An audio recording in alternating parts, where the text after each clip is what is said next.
আসসালামু আলাইকুম দর্শক। সো আজকে আরেকটা নিউজ নিয়ে আসলাম। It's a very bad news. So এটা মানে খুবই জঘন্যতম। কিভাবে দেখেন, সো আমরা তো সবাই যে আমরা ভাবি যে ভারত আমাদের বন্ধু, ভারত আমাদের সবসময় পাশে ছিল। আসলে এটা একদমই না। দেখেন, আজকে যে নিউজ, সেটা আমাদের দেশ থেকে নিউজটা করা হয়েছে।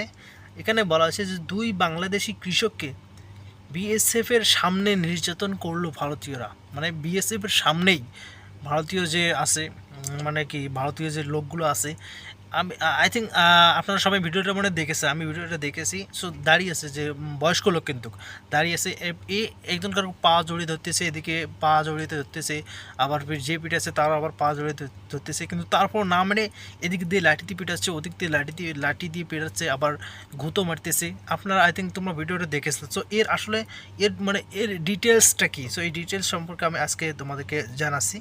সো রোববার সকালে মাধবপুর সীমান্তের ওপারে ত্রিপুরা রাজ্যের সিধাই এলাকায় এ ঘটনা ঘটে। পরে হরিণখোলা সীমান্তে পতাকা বৈঠকের মাধ্যমে রাতে ওই কৃষককে বাংলাদেশে ফেরত আনে আমাদের যে বিডিআর, মানে যেটাকে আমরা বিজিবি বলি আর কি। এরপরে ভারতীয়দের নির্যাতনের শিকার বাংলাদেশি ওই কৃষকরা হলেন মাধবপুর উপজেলার চৌমইনি ইউনিয়নের তুলসীপুরে গ্রামের আলিগের ছেলে তোফাজ্জল হোসেন। আই থিঙ্ক তার মনে হয় বয়স হবে 53 বছর বয়স। এবং একই গ্রামের মৃত ফরিদ মিয়ার ছেলে জামাল মিয়া। ভিডিওতে দেখা যায় ভারতীয় আইনশৃঙ্খলা বাহিনীর সদস্যের সামনেই সেখানকার উচ্ছৃঙ্খলা জনতা বাংলাদেশি দুই কৃষকের উপর নির্মম নির্যাতন চালাচ্ছে। আইনশৃঙ্খলা বাহিনীর পিক আপ ভ্যানে তোলার সময়ও নির্যাতন চালায় তারা। সো আমি ভিডিওটা কিন্তু দেখেছি, আপনারা যারা দেখেননি ভিডিওটা দেখে নিন কীভাবে ওরা বয়স্ক লোকটাকে কীভাবে মেরেছিল। সো কি ভারতীয় সীমান্তরক্ষী বাহিনীর অভিযোগ, ওই দুই বাংলাদেশি কৃষক বিনা পাসপোর্টে অবৈধভাবে ভারতে প্রবেশের চেষ্টা করে। এই জন্য তাদের ধরে নিয়ে আটক করা হয়। আটক করছে ভালো কথা, কিন্তু এভাবে তাকে মারা হলো কেন? সো এটার আমরা বিচার চাই।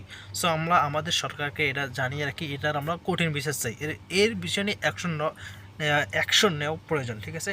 সো হবিগঞ্জ ব্যাটালিয়ন 55 বিজিপি অধিনায়ক লে কর্নেল তানজিদ আহমেদ জানান, পতাকা বৈঠকের মাধ্যমে তোফাজ্জল হোসেন ও জামাল মিয়াকে ফিরিয়ে আনা হয়েছে।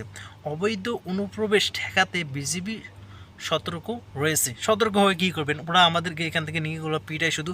আর আপনারা নিয়ে এসে এখানে শুধু মানে মানে দই ভাত বা দুধ কলা এদের খাওয়াই এখানে দিয়ে সরাই দিয়েন। জনগণ কিছু বলতে গেলে কিছু করতে দেয় না, আবার ওরা ওদের মানে আন্ডারে নিয়ে যায়, যেন কেউ কিছু করতে না পারে। সো আজকে দেখেন কীভাবে ওরা আমাদের বাংলাদেশি ভাইদেরকে কীভাবে পিটাইছিল, তাও একজন বয়স্ক লোক, একদম বৃদ্ধ লোক। এদিকে আবার একজনকার পা ধরতেছে, ওদিকে একজনকার পা ধরতেছে, তারপরেও মানে না, এদিক থেকে খুদাইতেছে। মানে মানে খুবই দুঃখজনক ভিডিওটা ছিল। সো মাধবপুর থানার ইন্সপেক্টর কবির হোসেন জানান, আটককৃতদের বিরুদ্ধে অবৈধ অনুপ্রবেশের অভিযোগ মামলা হয়েছে, তাদের আদালতে প্রেরণ করা হয়েছে। সো দেখেন, আমরা ওদেরকে যদি আমরা ধরি, কত যে যত্ন, কত যে আদর করে আমরা রেখে দিই, যখন বিএসএফ আসে তখন দিয়ে দেয়। আর এরা দেখেন নিয়ে যাওয়ার সাথে সাথে দেখেন ওদের জনগণ দেখেন উশৃঙ্খলা যে জনগণ কীভাবে পিটাচ্ছিল। সো যদি ভিডিওটা আপনারা না দেখে দেখেন, তাহলে ভিডিওটা দেখেন। মানে কি বলবো, এখানে কোনো বলার ভাষাই নেই, সো তাও আবার কারা এরা, কারা? সো তাও হচ্ছে এবার কি, মানে কি তুলসীপুর গ্রামের আলিগের ছেলে তোফাজ্জল, মানে ওটাকে আওয়ামী লীগ, যারা আওয়ামী লীগ করে, সো তাদেরই দেখেন। ওরা বোঝে না কে আওয়ামী লীগ কে বিএনপি, কেউ বোঝে না। ওরা কাউকে পালে মেরে দেয়। আর তোমরা সবাই ভাবেন যে ভারত আমাদের বন্ধু। সো তোমরা শোনেন নাই যে মৌলানা ভাসানী সাহেব কী বলেছেন, যে ভারত, যারা বুঝবে ভারত আমাদের চিরশত্রু, তারাই এই দেশকে অনেক বেশি ভালোবাসে। সো এই জন্যই আমরা ভারতকে সবসময় শত্রু হিসেবে দেখব, এখানে কোনো কথা নেই, ঠিক আছে? সো দর্শক সবাই ভালো থাকবেন। আসসালামু আলাইকুম।